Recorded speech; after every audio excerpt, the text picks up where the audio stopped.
মা এটা যে বড়কে বা চাও নাতে কিতা রব মই চাও তো বাম্পার লাগে বাম্পার লাগে বাম্পার লাগে কই নি আইস শুটকি নি ইলিশ না শুকা মাছ ইলিশ হয়তো হ্যাঁ হ্যাঁ হুম তোরা সাইজ দেখানো ইলিশ এটা শুকা মাছ রব শুকা মাছ আনো ঠিকটা ইলিশ ওটা চিনো চিনো ওটা ইলিশ জীব না আইসইন তুমি ভুল হয়ে আছে আইসইন জীব না তুমি আরে এটা কি না ইলিশ আমি নিজে ফালি তুমি দি হ্যাঁ খানো ভালো এটা এটা তো নদীতে কি ধরি আচ্ছা ডাইল দিয়ে আর কিতা দিয়ে খানি হইতো ডাইল দিয়ে আর কিতা আজ পরাস গাইলার ইলিশ মাছ পরাস না লাল লাল দেখলাম একটু লাল লাল দেখলাম পরাস গাই কিলা দেয় হ্যাঁ পরাস গাই কিলা দেয় তুমি মশলা দিয়ে লাল হয়েছে মশলা পুরা ভালো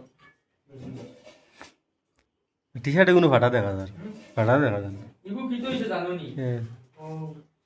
নয়া লইছে আর এনো ফাটি গেছে বুঝছো হ্যাঁ আর ভাই দেলা হইয়া কইছি না ও যেমন হলো দরকার ফাটি ইলা আজ নো ফাটি না হ্যাঁ এই যে জ্যাকেট লাগাইলা উদয় ইকবাল ভাই তুই খান থেকে কিনছো সেকেন্ড হ্যান্ড দুবাই থেকে অর্ডার করে আনছি আল্লাহ ও ও ও গুনি 7 লাখ টাকার জ্যাকেট বড়া ডুবে নিয়ে আছে মানতে মানতে লাগবে ওই ফি ওই না টি শার্টে ওগুলো ফাটি গেছে দেখা যায় ব্লগ বানানি না হ্যাঁ ব্লগ না তো লম্বা করে ভিডিও